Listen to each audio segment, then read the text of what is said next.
నమస్తే అండి. నమస్తే అమ్మా. రామారావు గారు, చిరంజీవి గారు ఒక ఆసక్తికరమైన వ్యాఖ్యలు చేశారు.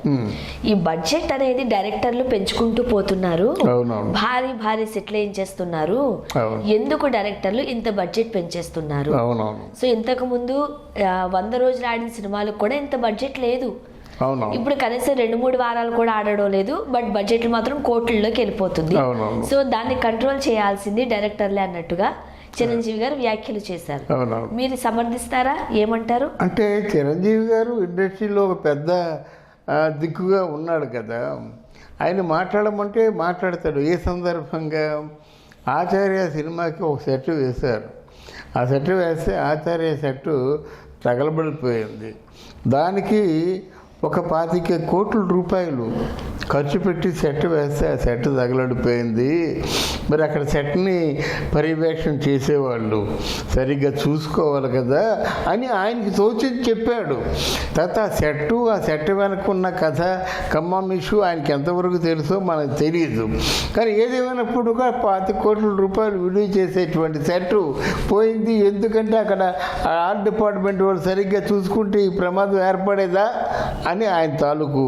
మరి ఆ సెట్ గురించి పూర్వపరాలు తెలియకుండా మాట్లాడిన మాటలు అవి. అలాగే ఇక్కడ వాళ్ళతో వేరే కూడా ఒక పాటకి సెట్ వేశారు. ఆయన అన్నం ఏంటంటే ఈ సెట్ ఉంటేనే ఈ పాట అవుతుందా, ఆ సెట్ లేకుండా చేయలేమా? 25 కోట్ల రూపాయలు హాఫ్ ఫట్ ఎలాగొస్తుంది? అది మళ్ళీ 25 కోట్లు ఖర్చు పెట్టడం కాదు, ఆ 25 కోట్లు తిరిగి రావాలంటే ఎలా అని చెప్పేసి అది ఆయన మాట్లాడుతున్న మాటల్లో కొంత వాస్తవికత ఏంటంటే, డబ్బు ఖర్చు పెట్టే ముందు కొంచెం ఆలోచించుకోండి. ఎవరు ఆలోచించుకోవాలి? ప్రొడ్యూసర్ ఆలోచించుకోలేడు. ఎందుకంటే డైరెక్టర్ వచ్చి ఎలా ఖర్చు పెట్టమని చెప్పాడు. ఖర్చు పెడతాడా? ఖర్చు పెట్టడా? ఖర్చు పెట్టకపోతే సినిమా పోద్దేమో, సినిమా ఎక్కడ తేలిపోతుందో.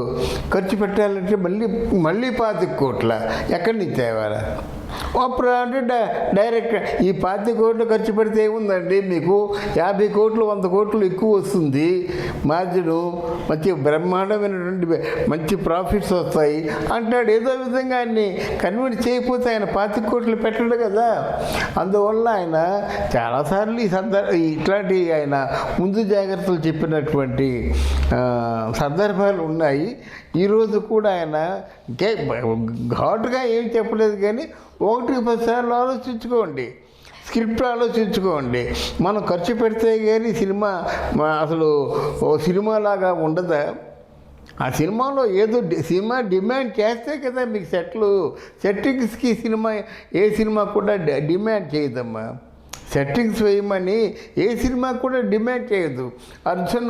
అర్జున్ సినిమా ఉంది, అర్జున్ సినిమాకి మధుర మీనాక్షి అది సెట్ వేశాడు, ఆ కొలను వేశాడు, ఆ టెంపుల్ వేశాడు. నిజంగా ఆ టెంపుల్ దగ్గరికి వెళ్ళిపోయి మొత్తం ఇంటీరియర్ తీసుకొని వచ్చేసి ఇక్కడ మొత్తం సినిమా తీసుకుంటే ఎంత అవుతుంది ఖర్చు? 5 కోట్లతో అయిపోద్ది కదా. మొత్తం యూనిట్ అంతా వెళ్ళి అక్కడ షూటింగ్ చేసి తిరిగి వచ్చినప్పుడు 5 కోట్లతో అయిపోద్ది కదా. ఇంకొకటి అయితే ఆయన తాలూకు డైరెక్టర్ మెహర్ రమేష్ ఉన్నాడు, ఆయనేమో శక్తి కుంభమేళాకి వెళ్ళారు వాళ్ళు. యూనిట్ అంతా కుంభమేళాకి వెళ్ళి ఆ కుంభమేళాలో పడుతూ లేస్తూ మొత్తం కెమెరాలు ధ్వంసం అయిపోతూ ఇవన్నీ చేసి ఎంత ఖర్చు అయిందో తెలియదు. మొత్తానికి ఆ కుంభమేళాలో షూటింగ్ చేశారు. ఆ కుంభమేళాలో ఎవరైనా కనిపించారా? అఘోరాలు తప్ప. అఘోరాలను ఏం చూస్తామండి? నగ్నంగా ఉన్నవాళ్ళని. అది అవసరమా?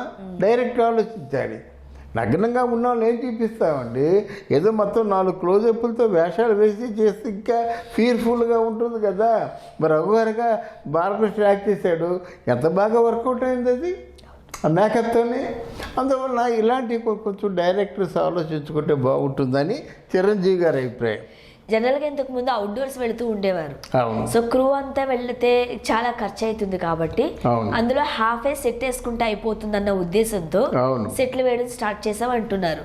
బట్ దానికి కూడా కోట్లే అవుతున్నాయి కదా. మీకు తెలియని విషయం ఒకటి చెప్తాను, వింటారా? అవుట్డోర్కి ఎవరు వెళ్ళేవారు కాదమ్మా. ఇండస్ట్రీ మొదటి రోజుల్లో, తొలి రోజుల్లో అవుట్డోర్లకు వెళ్ళేవారు కాదు. వాహిని స్టూడియోలో 10 ఫ్లోర్లు ఉన్నాయి. ఏషియాలో 10 ఫ్లోర్లు ఉన్నటువంటి స్టూడియో ఏదైనా ఉందంటే వాహిని ఉంది. ఆ 10 ఫ్లోర్లలో కూడా ఇంటి సెట్టు, రిచ్ సెట్టు, ఇంకా రిచ్ సెట్టు ఇలా వేస్తుంటాయన్నమాట. వాళ్ళు వస్తారు, మాకు 5 రోజులు షూటింగ్ కావాలంటే రోజుకి ఎంత, ఆ రోజుల్లో ఉంది. అంతకే కాకపోయినట్టయితే సౌగా జానకి చాలా బ్రహ్మాండంగా ఇల్లు ఉండేది, అర్థమైందా? ఆ ఇంటికి వెళ్ళి రోజు 3,000 రూపాయలు. జగ్గీ గారు ఆయన ఇల్లు ఉండేది, ఆయన ఇల్లు కూడా మంచి సెట్ రిచ్గా ఉండేది అన్నమాట, న్యాచురల్గా హౌస్, దానికి 3,000. అయితే అంతేకాకపోతే మద్రాసులో విజి పన్నీర్ దాస్ అని చెప్పేసి వాళ్ళు చిన్న మామూలుగా పునుగులు అమ్ముకునేవాళ్ళు. వాళ్ళు పెద్ద కుబేరులు అయిపోయి ఆ మన సముద్ర తీరంలో పెద్ద ఒక 800 ఎకరాల్లో కొనేశారన్నమాట. ఆ కొన్ని వందల ఎకరాల్లో ఆ పూల మొక్కలు వేయడం, అటు గార్డెన్ ఉంది, ఇక పాటలు షూటింగ్ చేసుకోవచ్చు, ఇక్కడేమో హనీమూన్ షూట్లు ఉన్నాయి, తర్వాత మామూలుగా అవుట్డోర్ అంతా బ్రహ్మాండంగా చేయొచ్చు. చాలా చక్కగా ఆడ మగ కలిసి మంచి రొమాంటిక్ సీన్స్ ఎన్నో చేయొచ్చు. విజిపి వెళ్ళిపోవాలి అన్నమాట. అంత పక్కనే టెంపుల్ బే ఒకటి ఉండేది, ఎంత బాగుండే కన్స్ట్రక్షన్స్ అయినాయి. అంటే ఎప్పుడైనా అవుట్డోర్ వెళ్తే దసరా బుల్లోడికి అవుట్డోర్ వెళ్ళాం, అది గొప్ప. అలాగే మూగ మనుషులకి అవుట్డోర్ వెళ్ళాం, విశ్వరూపంకి అవుట్డోర్ వెళ్ళాం. విశ్వరూపానికి మీ జగన్నాథపురం దాటిన తర్వాత MSN30 ఉంది కదా, MSN30లో షూటింగ్, అది మాట గొప్పగా చెప్పుకునేవాళ్ళు. ఇప్పుడు చీటికి మాటికి అసలు ఈ షూటింగ్ మొదలు పెట్టాలంటే ఏ డైరెక్టర్ అయితే ఆ డైరెక్టర్ ఊరిలో షూటింగ్ పెట్టడం, ఏ ప్రొడ్యూసర్ అయితే ఆ ప్రొడ్యూసర్ ఊరిలో షూటింగ్ పెట్టడం, చిన్నోళ్ళకి పెద్దోళ్ళకి హై క్లాస్ హోటల్ ఇచ్చేయడం, ఎంత అయిపోతుందమ్మా. అప్పుడు హోటల్ ఎక్కడిది? మనం మేఘ సందేశానికి వెళ్ళినట్టయితే పోలవరంలో కర్ణం గారి ఇంట్లో జయసుధ నేను ఉన్నాం, అసిస్టెంట్ డైరెక్టర్లు ఉన్నాం. అప్పుడు హోటల్ లేవు కదా. ఇంకా కొంత నాగేశ్వరరావు గారు, దాసనారాయణరావు గారు ఎక్కడున్నారంటే రాజమండ్రిలో హోటల్ మేడూరులో ఉన్నారు వాళ్ళు. అంతేగాని మిగతా వాళ్ళందరూ ఊళ్ళల్లో అడ్జస్ట్ అయిపోవడమే. వాళ్ళు మమ్మల్ని అంటే ఇంటర్వ్యూలు వచ్చినట్టు కోళ్ళు కోసేయడం, మంచి మంచి వంటకాలు ఉండడం వాళ్ళు పెట్టేవారు అన్నమాట. సినిమాకి అంత క్రేజ్ ఉండేది. అది మరి ఇప్పుడు అంటే కష్టం కదమ్మా. హోటల్ అంటే అన్ని హోటల్లో ఉండాలంటే కష్టం కదా. సో ఓవరాల్గా సినిమాకు అవుతున్నటువంటి వేస్ట్ ఖర్చుని దృష్టిలో పెట్టుకొని చిరంజీవి గారు ఈ మాట అన్నారని నేను అనుకుంటున్నాను. చిరంజీవి గారు అన్న వ్యాఖ్యల్ని డైరెక్టర్స్ ఇప్పుడు కన్సిడర్ చేయాల్సిందే అంటారా? తప్పకుండా అమ్మా. ఎందుకంటే ప్రొడ్యూసర్ ఇది అల్టిమేటం. ప్రొడ్యూసరు మహావృక్షం లాంటివాడు. ప్రొడ్యూసర్ అంటూ పచ్చగా ఉంటే ఆ వృక్షం నీళ్ళలో 10 మంది తలదాచుకుంటారు. అసలు ప్రొడ్యూసరే లేకపోతే ఎలాగవుద్దండి? ఆ బొడ్లోంచి డబ్బులు తీసి ఇచ్చినోడు ప్రొడ్యూసర్ కదా. 2 కొబ్బరికాయలు, పూలు, పంతులు డబ్బులు ఇచ్చినోడు ప్రొడ్యూసరే కదా. ఆ లాస్ట్లో కూడా పెట్లు మోసేటువంటి వాడికి ఎవరికో డబ్బులు ఇచ్చేవాడు ప్రొడ్యూసరే కదా. కనుక ఆ ప్రొడ్యూసరు చల్లగా ఉంటే సినిమా 10 కాలాల పాటు నిలుస్తుంది. ప్రొడ్యూసర్ కడుపు అన్నట్టే వాడు ఏం సినిమా తీస్తాడు? ప్రొడ్యూసర్లు ఎంత బాధపడతారు తెలిసిన, ఆ చివరి రోజులు వచ్చేసరికి భార్య మెడలో గొలుసులు, పుస్తుల తాళ్ళు అన్నీ అమ్మేస్తారమ్మా. డబ్బులు ముందేమో సిగరెట్లు తిరుగుడుఫై కాలుస్తారు, ఆ చివరి రోజుకి వచ్చేసరికి బీడీలు దొంగతాటు కాల్చుకుంటారు ఏ బాత్రూమ్కి వెళ్ళినప్పుడు. అంత కష్టాలు పడిన వాళ్ళు ఇంకెవరూ లేరు తెలుగు సినిమా ప్రొడ్యూసర్లే. కనుక అట్లాంటి వాళ్ళు బాగుండాలని మనం కోరుకోవాలి. అలాగే చేశాడు మా చిరంజీవి గారు. మనస్ఫూర్తిగా కోరుకున్న కోరిక ఇది. Thank you so much. Thank you.